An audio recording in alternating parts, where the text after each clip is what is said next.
El asunto de la elección imperial tuvo en jaque a Alfonso X alrededor de 20 años, en concreto desde el año 1256, fecha en la que le propusieron que presentara su candidatura al Imperio Germánico, hasta el año 1275, año en el que se puso punto final al proyecto.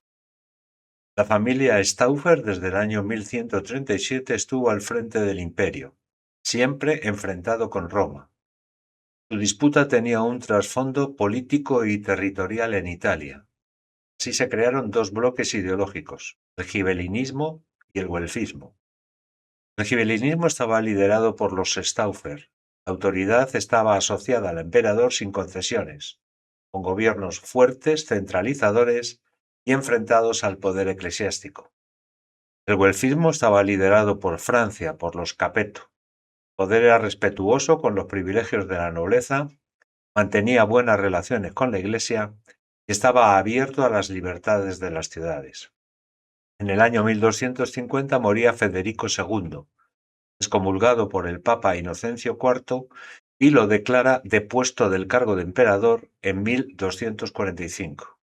La corona estaba disputada por Conrado IV, hijo de Federico II, rey de los romanos desde el año 1237, un paso previo para ser nombrado emperador del Sacro Imperio, y Guillermo II de Holanda, rey de los romanos desde el año 1247, elegido por parte de los príncipes alemanes y con apoyo del papado. En 1254 moría Conrado IV de malaria y 2 años después moría Guillermo II en una expedición militar en los Países Bajos.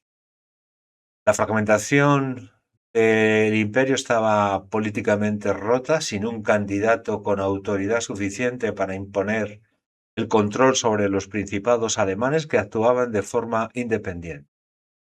Así, en 1256, en Soria, cuando Alfonso X firmaba con Jaime I de Aragón un acuerdo sobre el respeto a la independencia del Reino de Navarra, una embajada de Pisa le ofreció su apoyo para reconocerlo como jefe del bando gibelino en Toscana, y le animó para presentar su candidatura al imperio, ya que su madre, Beatriz de Suabia, pertenecía a la familia de los Stauffer.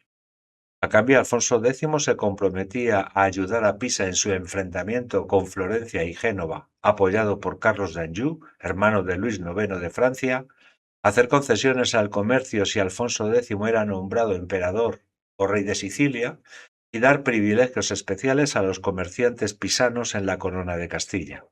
En esas fechas, Marsella también apoyó la candidatura de Alfonso. Firmaron un pacto de ayuda mutua, pero esto duró muy poco tiempo, porque Carlos d'Anjou, conde de Provenza, partidario de los güelfos, recuperó el control político de la ciudad. Si la sucesión al imperio hubiera sido hereditaria, Alfonso X habría sido nombrado emperador por su parentesco con los Stauffer. Pero era por elección. Los que elegían al emperador eran 4 laicos y 3 eclesiásticos. El rey de Bohemia, el conde palatino del Rin, el duque de Sajonia y el margrave de Brandeburgo. Los 3 eclesiásticos eran los arzobispos de Colonia, Maguncia y Treverís.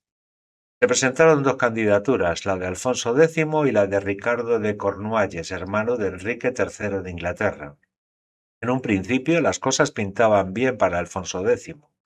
Contaba con el apoyo de Luis IX de Francia, parte de los príncipes alemanes y del Papa Alejandro IV, que se dirigió a la nobleza de Suabia para que le reconocieran como duque, aunque le preocupaba el apoyo que tenía Alfonso X con los gibelinos italianos, como la República de Pisa, y pensaba usar a Alfonso como contrapeso a los gibelinos radicales de Sicilia. Se produjeron 2 elecciones, una en enero de 1257, donde fue elegido Ricardo de Cornualles, con 4 votos a favor, el conde palatino del Rin, el rey de Bohemia y los arzobispos de Colonia y Maguncia. En abril del mismo año fue elegido Alfonso X, con 4 votos a favor, duque de Sajonia, el margrave de Brandeburgo, el rey de Bohemia y el arzobispo de Treveris. Como veis, el rey de Bohemia tenía más cara que espalda, ya que había dado poderes a ambos candidatos para beneficiarse económicamente. La postura de Castilla ante la candidatura de Alfonso X al imperio era de malestar debido al derroche de dinero Así las Cortes se declararon contrarias a las pretensiones del rey.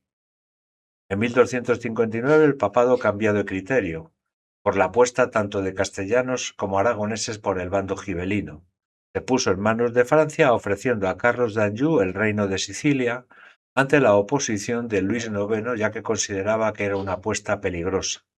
Alfonso X, con apoyo de Génova, quiso mostrar al papado que no tenía nada que ver con el gibelismo radical de Manfredo de Sicilia y del infante Pedro de Aragón, el hijo de Jaime I, y que podían llegar a acuerdos. Así, en 1261, el nuevo papa Urbano IV se mostró más conciliador, escondiendo sus reales intenciones de que nunca un Staufer sería emperador. En febrero de 1263, Urbano IV pidió a los dos candidatos un alegato sobre sus candidaturas, poniendo la fecha de 26 de agosto de 1264 como punto final para dictar una sentencia.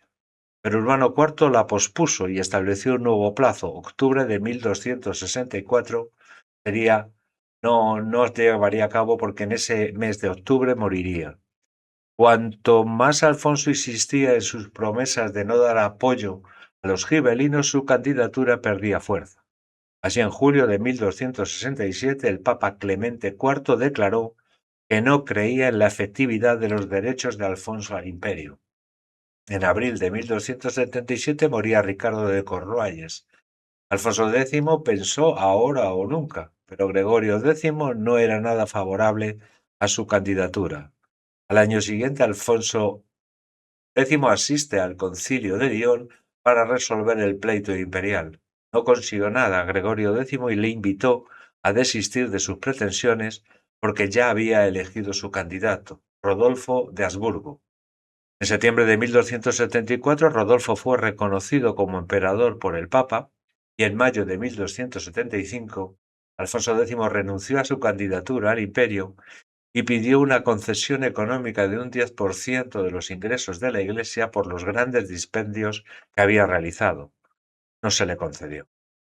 Y así terminó uno de los proyectos más ambiciosos y a la vez más frustrados del reinado de Alfonso X. La aspiración imperial de Alfonso X de Castilla fue el intento de situar a la monarquía castellana en el centro de la política europea del siglo XIII.